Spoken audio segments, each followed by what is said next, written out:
നമസ്കാരം. Free price action trading കോഴ്സിന്റെ രണ്ടാം എപ്പിസോഡിലേക്ക് ഏവർക്കും സ്വാഗതം. ഈ വീഡിയോയിൽ നമ്മൾ ഫോക്കസ് ചെയ്യാൻ പോകുന്നത് മാർക്കറ്റിൽ പ്രൈസ് എങ്ങനെ മൂവ് ചെയ്യുന്നു, അതുമല്ലെങ്കിൽ മാർക്കറ്റിൽ പ്രൈസിനെ എങ്ങനെ ചില ബിഗ് ഇൻസ്റ്റിറ്റ്യൂഷൻസ് അല്ലെങ്കിൽ ബിഗ് പ്ലെയേഴ്സ് മൂവ് ചെയ്യുന്നു എന്നുള്ളതാണ് സംസാരിക്കാൻ പോകുന്നത്.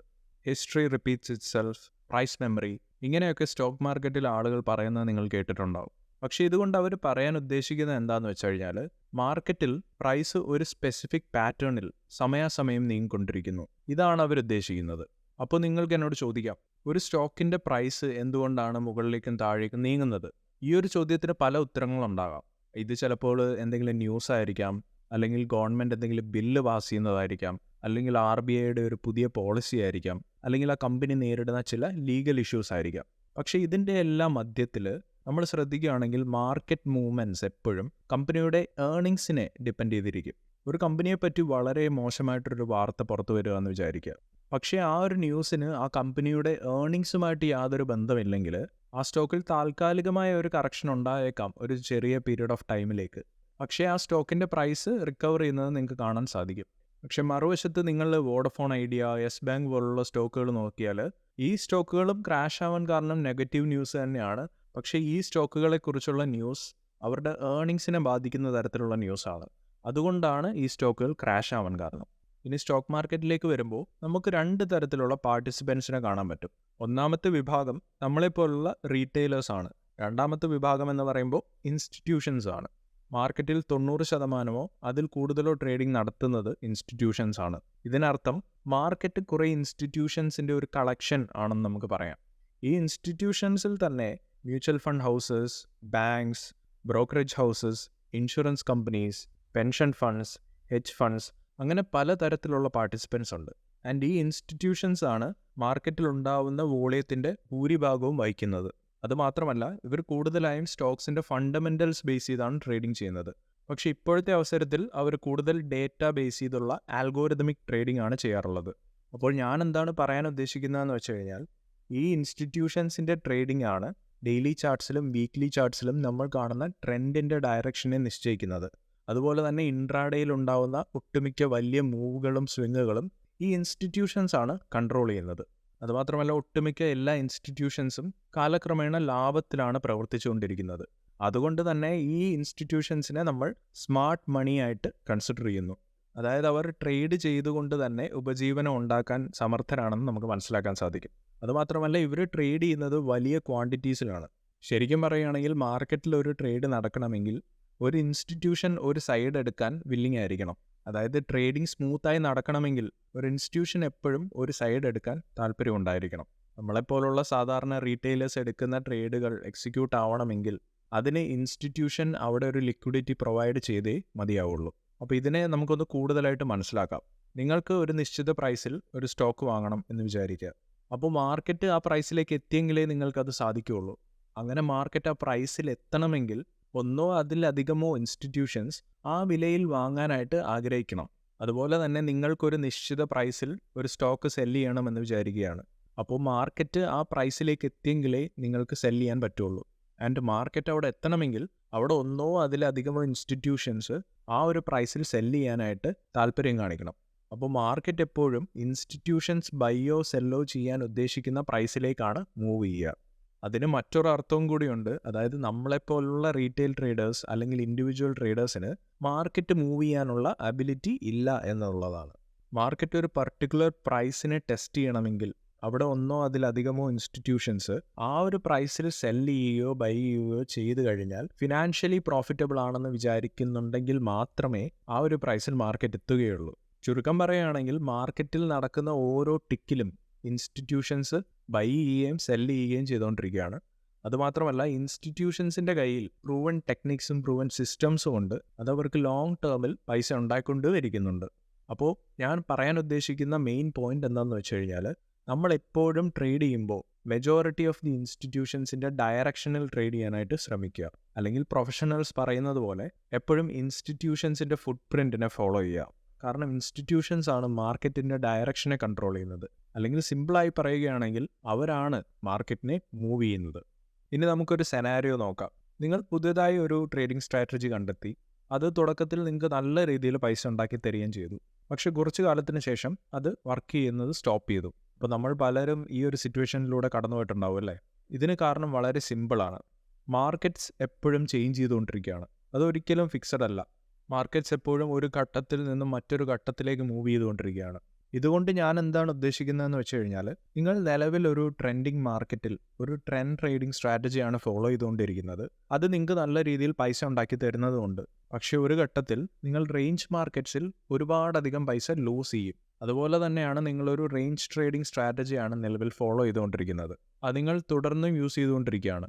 പക്ഷേ നിങ്ങളൊരു ട്രെൻഡിങ് മാർക്കറ്റിലാണ് ഈ സ്ട്രാറ്റജി യൂസ് ചെയ്യുന്നതെങ്കിൽ നിങ്ങൾക്ക് വളരെയധികം ലോസസ് നേരിടേണ്ടി വരും. ഇതിൽ നിന്നും നമ്മൾ മനസ്സിലാക്കേണ്ട കാര്യം എന്താണെന്ന് വെച്ച് കഴിഞ്ഞാൽ, ട്രേഡിംഗ് സിസ്റ്റംസ് എപ്പോഴും സൈക്കിൾസിലാണ് മൂവ് ചെയ്യുന്നത്. ചില ഘട്ടങ്ങളിൽ നമ്മുടെ ട്രെൻഡ് ഫോളോയിങ് സിസ്റ്റംസ് നല്ല സക്സസ്ഫുള്ളും പ്രോഫിറ്റബിളും ആയിരിക്കും. പക്ഷേ അതിനുശേഷം മാർക്കറ്റ് ഒരു ട്രെൻഡിങ് പ്രൈസ് ആക്ഷനിൽ നിന്നും ഒരു റേഞ്ച് പ്രൈസ് ആക്ഷനിലേക്ക് ഷിഫ്റ്റ് ചെയ്യും. ഈ ഒരു സിറ്റുവേഷനിൽ ട്രെൻഡ് ട്രേഡിംഗ് സിസ്റ്റംസ് എല്ലാം ഫെയിൽ ആവുകയും അതുപോലെ തന്നെ അൺപ്രോഫിറ്റബിൾ ആവുകയും ചെയ്യും. അതുമാത്രമല്ല, ഇൻഎക്സ്പീരിയൻസ്ഡ് ആയിട്ടുള്ള ട്രേഡേഴ്സിനെല്ലാം ലോസസ് വരാനും സ്റ്റാർട്ട് ചെയ്യും. ഇതിനൊരു ഉത്തമ ഉദാഹരണമാണ് ട്രെൻഡിങ് മാർക്കറ്റ്സ് നടക്കുമ്പോൾ തുടക്കക്കാരായിട്ടുള്ള ട്രേഡേഴ്സ് അവരുടെ P&L ഷോ ഓഫ് ചെയ്ത് നടക്കുന്നത്. പക്ഷേ ഇവരെല്ലാം ഒരു റേഞ്ച് മാർക്കറ്റ് വരുമ്പോൾ താനേ ഇല്ലാതാവും. അപ്പോൾ പറഞ്ഞു വരുമ്പോൾ മാർക്കറ്റ് പല ഘട്ടങ്ങളിലാണ് അല്ലെങ്കിൽ പല ഫേസസിലാണ് മൂവ് ചെയ്യുക. ശരിക്കും പറഞ്ഞാൽ മാർക്കറ്റ് 3 ഫേസസിലാണ് മൂവ് ചെയ്യുന്നത്. ഒന്നാമത്തെ ഫേസ് അപ് ട്രെൻഡ് അല്ലെങ്കിൽ അഡ്വാൻസിങ് സ്റ്റേജ് ആണ്. രണ്ടാമത്തേത് down trend or declining stage ആണ്. അവസാനത്തെ സ്റ്റേജ് കൺസോളിഡേഷൻ സ്റ്റേജ് ആണ്. ഈ കൺസോളിഡേഷൻ സ്റ്റേജ് രണ്ടായി ഭാഗിക്കുന്നുണ്ട്. ഒന്ന് അക്യുമുലേഷൻ ഫേസും രണ്ടാമത്തത് ഡിസ്ട്രിബ്യൂഷൻ ഫേസും. നമുക്കിനി നോക്കേണ്ടത് മാർക്കറ്റ് എങ്ങനെയാണ് ഒരു ഫേസിൽ നിന്നും മറ്റൊരു ഫേസിലേക്ക് ട്രാൻസിഷൻ നടത്തുന്നത് എന്നുള്ളതാണ്. നമുക്കാദ്യം അക്യുമുലേഷൻ ഫേസിലേക്ക് ശ്രദ്ധ കേന്ദ്രീകരിക്കാം. അക്യുമുലേഷൻ ഫേസിലാണ് വലിയ ഇൻസ്റ്റിറ്റ്യൂഷൻസ് ഒരു പർട്ടിക്കുലർ സ്റ്റോക്കിനെ വാങ്ങാനായിട്ട് തുടങ്ങുന്നത്. ഞാൻ പറഞ്ഞതുപോലെ തന്നെ ഈ ഇൻസ്റ്റിറ്റ്യൂഷൻസിൻ്റെ കയ്യിൽ കൊട്ടക്കണക്കിന് കാശാണ്. അതുകൊണ്ട് തന്നെ ഇവരുടെ ഓർഡർ സൈസസും വളരെ വലുതാണ്. ഇനി ഈ ഒരു സിറ്റുവേഷൻ ഒന്ന് ആലോചിച്ച് നോക്കിയേ. ഇവർ ഇത്രയും വലിയ ക്വാണ്ടിറ്റീസ് ഒറ്റ സിംഗിൾ ഓർഡറിൽ വാങ്ങുകയാണെങ്കിൽ മാർക്കറ്റിൽ പ്രൈസസ് എങ്ങനെയായിരിക്കും റിയാക്ട് ചെയ്യുക? തീർച്ചയായിട്ടും പ്രൈസസ് സഡൻ ആയിട്ട് മൂവ് ചെയ്യും അല്ലെങ്കിൽ ഷൂട്ടപ്പ് ചെയ്യും അല്ലേ? അപ്പോൾ ഇൻസ്റ്റിറ്റ്യൂഷൻസിന് ഒരു സ്പെസിഫിക് പ്രൈസ് റേഞ്ചിൽ ഒരു സ്റ്റോക്ക് വാങ്ങണമെങ്കിൽ ആ ഒരു സ്റ്റോക്കിൻ്റെ ആ ഒരു ഏരിയയിൽ ധാരാളം ലിക്വിഡിറ്റി ഉണ്ടായിരിക്കണം. അങ്ങനെ ലിക്വിഡിറ്റി ഇല്ലെങ്കിൽ ഈ ചെല്ലുന്ന ഓർഡേഴ്സ് എല്ലാം വളരെ ഹയർ പ്രൈസസിൽ എക്സിക്യൂട്ട് ആയിക്കൊണ്ടേയിരിക്കും. ഇത് ഇൻസ്റ്റിറ്റ്യൂഷൻസിൻ്റെ പ്രോഫിറ്റബിലിറ്റിയെ ബാധിക്കും. പക്ഷേ ഇൻസ്റ്റിറ്റ്യൂഷൻസ് ഇങ്ങനെ നടക്കാൻ ഒരിക്കലും അനുവദിക്കില്ല. അതുകൊണ്ടാണ് അവർ ബൾക്കായിട്ട് ഒരു സിംഗിൾ ഓർഡർ പ്ലേസ് ചെയ്യുന്നതിന് പകരം ചെറിയ ചെറിയ ഓർഡേഴ്സ് സീക്രട്ടായിട്ട് പ്ലേസ് ചെയ്യും. ഇതിനെയാണ് നമ്മൾ പൊസിഷൻ ബിൽഡിംഗ് എന്ന് പറയുന്നത്. അപ്പോൾ ചുരുക്കി പറയുകയാണെങ്കിൽ അക്യുമുലേഷൻ ഫേസിൽ ഇൻസ്റ്റിറ്റ്യൂഷൻസ് അവരുടെ പൊസിഷൻസ് വളരെ സ്ലോ ആയിട്ടും സൈലൻ്റ് ആയിട്ടും ബിൽഡ് ചെയ്തുകൊണ്ടിരിക്കുകയാണ്. ആൻഡ് ഈ അക്യുമുലേഷൻ ഫേസ് എപ്പോഴും ഒരു റേഞ്ച് ബൗണ്ട് പ്രൈസ് ആക്ഷൻ പോലെയാണ് ബിഹേവ് ചെയ്യുന്നത്. അതുകൊണ്ട് തന്നെ ട്രെൻഡ് ട്രേഡേഴ്സിന് വളരെയധികം ലോസസ് ഉണ്ടാവാൻ ചാൻസ് ഉണ്ട് ഇവർ അഡാപ്റ്റ് ചെയ്തില്ല എന്നുണ്ടെങ്കിൽ. ഇനി നിങ്ങൾക്ക് എന്നോട് ചോദിക്കാം, എങ്ങനെയാണ് ഒരു അക്യുമുലേഷൻ ഫേസിനെ ഐഡൻറ്റിഫൈ ചെയ്യുന്നതെന്ന്. മിക്കവാറുമുള്ള അവസരങ്ങളിൽ അക്യുമുലേഷൻ ഫേസ് എപ്പോഴും ഒരു പ്രൈസ് ഫോളിന് ശേഷമോ അല്ലെങ്കിൽ ഒരു ഡൗൺ ട്രെൻഡിന് ശേഷമോ ആണ് ഉണ്ടാവാൻ ചാൻസ് ഉള്ളത്. അക്യുമുലേഷൻ ഫേസിനെ നമുക്കൊരു ഏരിയ ഓഫ് ലോ വോളറ്റിലിറ്റി എന്ന് വേണമെങ്കിൽ പറയാം. അതായത് ബയേഴ്സിനും സെല്ലേഴ്സിനും ഇടയിൽ ഇൻട്രസ്റ്റ് വളരെയധികം കുറവാണ് എന്നുള്ളതാണ് ഇതിനർത്ഥം. ഇനി നമുക്ക് അപ് ട്രെൻഡിലേക്ക് അല്ലെങ്കിൽ അഡ്വാൻസിങ് ഫേസിലേക്ക് നീങ്ങാം. അക്യുമുലേഷൻ ഫേസിൽ നിന്നും പ്രൈസ് ബ്രേക്കൗട്ട് നടന്നതിന് ശേഷമാണ് സാധാരണമായി നമ്മൾ അപ് ട്രെൻഡിനെ കാണാൻ സാധിക്കുന്നത്. അപ് ട്രെൻഡ് ഫേസിൽ എന്താണ് നടക്കുന്നത്? ഇൻസ്റ്റിറ്റ്യൂഷൻസ് അവരുടെ പൊസിഷൻ ബിൽഡ് ചെയ്തതിന് ശേഷം അല്ലെങ്കിൽ അവരുദ്ദേശിച്ച പ്രൈസസിൽ വാങ്ങിയതിന് ശേഷം മാർക്കറ്റിനെ മുകളിലേക്ക് കൊണ്ടുപോകാനായിട്ട് ശ്രമിക്കും. ആ ഒരു ബ്രേക്കൗട്ട് നടന്നതിന് ശേഷം മാർക്കറ്റിൽ ആകമാനം ഒരു ബുള്ളിഷ് സെൻറ്റിമെൻ്റ് ആയിരിക്കും നമുക്ക് കാണാൻ സാധിക്കുന്നത്. അപ്പോൾ ഇൻസ്റ്റിറ്റ്യൂഷൻസ് അപ് ട്രെൻഡിനെ മാക്സിമം യൂട്ടിലൈസ് ചെയ്യാനായിട്ട് ശ്രമിക്കും. അതുകൊണ്ട് തന്നെ അടുത്തെങ്ങും അവർ പ്രോഫിറ്റ്സ് ബുക്ക് ചെയ്യില്ല. ഈ ഒരു ഐഡിയയുടെ ബേസിസിൽ നമ്മൾ പറയുകയാണെങ്കിൽ ഒരു അപ് ട്രെൻഡ് കുറച്ച് വീക്സിലേക്കോ കുറച്ച് മന്ത്സിലേക്കോ കുറച്ച് വർഷങ്ങളിലേക്കോ നീളാവുന്നതാണ്. ഈ ഒരു അപ് ട്രെൻഡ് ഫേസിലാണ് നമ്മുടെ ട്രെൻഡ് ഫോളോയിങ് ട്രേഡേഴ്സ് കൂടുതലായിട്ടും പ്രോഫിറ്റ്സ് ഉണ്ടാക്കുന്നത്. ഇനി എങ്ങനെയാണ് ഒരു അപ് ട്രെൻഡിനെ ഐഡൻറ്റിഫൈ ചെയ്യുന്നത്, എങ്ങനെ നമ്മുടെ ട്രേഡ്സിനെ അപ്രോച്ച് ചെയ്യാം എന്നുള്ളതൊക്കെ നമുക്ക് അടുത്ത വീഡിയോകളിൽ സംസാരിക്കാവുന്നതാണ്. പക്ഷെ തൽക്കാലത്തേക്ക് നമുക്ക് അടുത്ത ഫേസിലേക്ക് മൂവ് ചെയ്യാം. അത് മറ്റൊന്നുമല്ല, ഡിസ്ട്രിബ്യൂഷൻ ഫേസ് ആണ്. മാർക്കറ്റിൽ പ്രൈസസ് നല്ല രീതിയിൽ ഉയർന്നതിന് ശേഷമാണ് കൂടുതലായിട്ടും ഡിസ്ട്രിബ്യൂഷൻ ഫേസിനെ നമുക്ക് കാണാൻ സാധിക്കുന്നത്. അതുമാത്രമല്ല, ഡിസ്ട്രിബ്യൂഷൻ ഫേസ് അക്യുമുലേഷൻ ഫേസ് പോലെ തന്നെയാണ്. കാരണം മാർക്കറ്റ് ഒരു റേഞ്ചിനുള്ളിലായിരിക്കും ട്രേഡ് ചെയ്യുന്നത്. അപ്പോൾ ഡിസ്ട്രിബ്യൂഷൻ ഫേസിൽ എന്താണ് നടക്കുന്നത്? ഇത്രയും നാൾ പൊസിഷൻസ് ഹോൾഡ് ചെയ്തുകൊണ്ടിരുന്ന ഇൻസ്റ്റിറ്റ്യൂഷൻസ് അവരുടെ പൊസിഷനെ ഡിസ്ട്രിബ്യൂട്ട് ചെയ്യുക അല്ലെങ്കിൽ സെൽ ചെയ്യുക അല്ലെങ്കിൽ സ്ക്വയർ ഓഫ് ചെയ്യുകയാണ് ഈ ഡിസ്ട്രിബ്യൂഷൻ ഫേസിലുണ്ടാകുന്നത്. അതുകൊണ്ട് തന്നെ അവരുടെ ഇനീഷ്യൽ ഇൻവെസ്റ്റ്മെൻറ്റ്സിൽ അവർക്ക് വളരെയധികം ലാഭം ഉണ്ടാക്കാനായിട്ട് സാധിക്കും. അക്യുമുലേഷൻ ഫേസിൽ നടന്നതുപോലെ തന്നെ ഡിസ്ട്രിബ്യൂഷൻ ഫേസിലും ഇൻസ്റ്റിറ്റ്യൂഷൻസ് അവരുടെ ഷെയർസിന് വളരെ സീക്രട്ടായിട്ടും വളരെ സാവധാനത്തിലുമാണ് സെൽ ചെയ്യുന്നത്.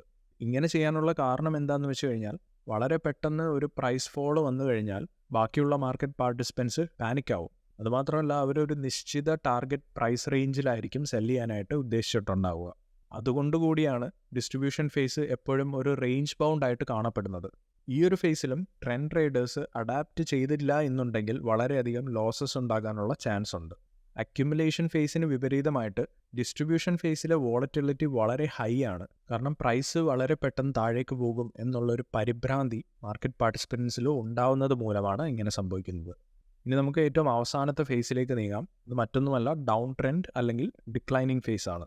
പ്രൈസ് ഡിസ്ട്രിബ്യൂഷൻ ഫേസിൽ നിന്നും ബ്രേക്ക് ഡൗൺ ചെയ്തിട്ട് താഴേക്ക് മൂവ് ചെയ്യുമ്പോഴാണ് നമ്മൾ കൂടുതലായും ഡിക്ലൈനിങ് ഫേസ് അല്ലെങ്കിൽ ഡൗൺ ട്രെൻഡ് കാണാൻ സാധിക്കുന്നത്.